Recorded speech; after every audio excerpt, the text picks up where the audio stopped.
இன்று நாம் 37வது கேள்வியை பார்க்க இருக்கிறோம்.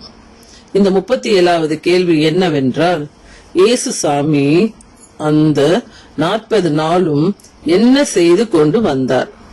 இந்த கேள்விக்கான பதில் என்பது, இயேசு சாமி அநேக தடவை தம்முடைய சீடர்களுக்கு தரிசனையாக தம்மை காண்பித்து அவர்களை வேத சத்தியங்களில் பலப்படுத்தி வந்தார். அடுத்து அதன் விளக்கத்தை பார்ப்போம். இயேசு தன்னுடைய சாவிற்கு முன்பு விண்ணரசின் மறைபொருளை குறித்து வெளிப்படையாக சீடர்களிடம் விளக்கவில்லை. அதற்கு முக்கியமான காரணம் என்னவாக இருக்கும் என்றால், ஒருவேளை அவர் வெளிப்படையாக விளக்கியிருந்தால் அவரை எதிரியாக யாரும் பார்த்திருக்க மாட்டார்கள். அதாவது, இயேசுவின் சீடர்களுள் அநேகர் என்ன நினைத்துக் கொண்டிருந்தார்கள் என்றால், இயேசு தங்களை ரோமை அரசிடமிருந்து மீட்டு ஒரு தனி அரசை ஏற்படுத்தி தங்களை மீட்பார் என்று இயேசுவை தேவசக்தி பொருந்திய ஒரு அரசியல்வாதியாக பார்த்தனர். மற்றவர்கள் எப்படி பார்த்தார்கள் என்றால், அவர் ஒரு புது மதத்தை உருவாக்க வந்த ஒரு போதகராக பார்த்தனர். ராய்ப்பராகிய பேதுரு மட்டும் எப்படி பார்த்தார் என்றால், யூத மதத்தில் கூறப்பட்டிருந்த மீட்பர் இயேசுதான் என்று பார்த்தார். ஆனால் எப்படி மீட்பார் என்பது பேதுருவுக்கு தெரியாமல் இருந்தது. அதனால்தான் இயேசுவை 3 முறை மறுதலித்தார். ஏனென்றால் இயேசு பாடுபடுவது என்பது ஒரு மீட்பர் பெறும் தோல்வி நிலை என்று நம்பி, தோல்வியுறும் ஒருவர் தம் மீட்பராக இருக்க முடியாது என்று கணக்கிட்டு மறுதலிக்க முடிவு செய்தார். எனவே இயேசுவின் 12 அப்போஸ்தலர்களில் யாருமே இயேசுவை சரியாக புரிந்து கொள்ளாதவர்களாக இருந்தபோதே இயேசு இறந்து விடுகிறார். எனவே இயேசுவின் மரணம் அடைந்த தினத்தின் போது கடவுளின் திட்டத்தை அறிந்து அதன் பின் என்னென்ன செய்ய வேண்டும் என்று புரிந்திருந்த ஒரே நபராக அன்னை மரியாள் மட்டும் சிலுவை அடியில் நின்றார்கள்.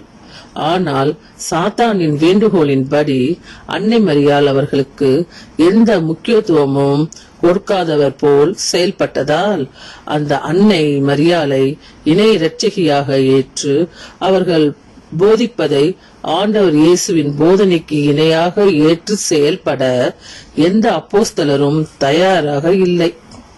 எனவே கடவுளின் திட்டம் நிறைவேற வேண்டும் என்றால் இந்த அப்போஸ்தலருக்கு அடுத்து என்ன செய்ய வேண்டும் என்று சொல்லித் தரப்பட வேண்டும்.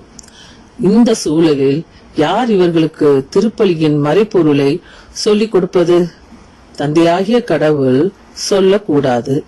தூய ஆவியான கடவுள் இதை சொல்லிக் கொடுக்க மண்ணுலகம் சென்றால் அப்போஸ்தலருக்கு அறிமுகம் கிடையாது. எனவே அதை ஏற்றுக்கொள்வது என்பது இயலாது. அப்படியே மீறி சென்றாலும் கடவுள் இருக்கிறார் என்ற மறைபொருள் வெளிப்படுத்தப்பட்டதால் தான் மக்கள் கடவுளை அன்பு செய்வது போல் நடித்தார்கள் என்று இந்த சாத்தான் கூறிவிடுவான். எனவே வேறு வழி இல்லாமல் ஆண்டவர் இயேசுவே மீண்டும் மண்ணகம் செல்லலாம் என்று சாத்தான் ஒப்புக்கொண்டதால் இயேசு மரித்த 3ஆம் நாள் மண்ணுலகத்தில் உயிர்த்தெழுந்து எமாவு சீடர்களுக்கு தோன்றினார். ஏன் எமாவு சீடர்களுக்கு தோன்றினார் என்றால், சாத்தானின் நிபந்தனைப்படி இவராக யாரிடமும் திருப்பலி கொடுக்க போகிறேன் வாருங்கள் என்று அழைக்க கூடாது. அதாவது அழைத்தால் மறைபொருள் வெளிப்பட்டு விடும். எனவே இவருடைய சீடர்கள் இவரை அழைக்க வேண்டும். ஆதலால் மதலேன் மரியாளிடம் அவர் தோன்றிய போது அவள் இயேசுவை அழைக்கவில்லை. அதாவது மதலேன் மரியாள் பயன்படுத்திய வார்த்தைகள் எதுவும் இயேசுவை அழைப்பதாக இல்லை.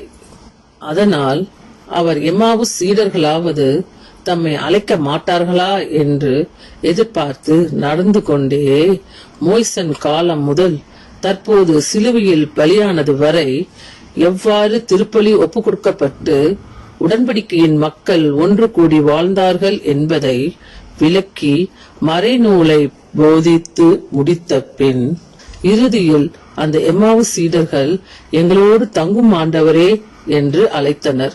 அவர்கள் அழைத்ததும் சாத்தான் தோற்று விடுகிறான். இதன் தொடர்ச்சியை அடுத்த நிகழ்ச்சியில் பார்க்கவும்.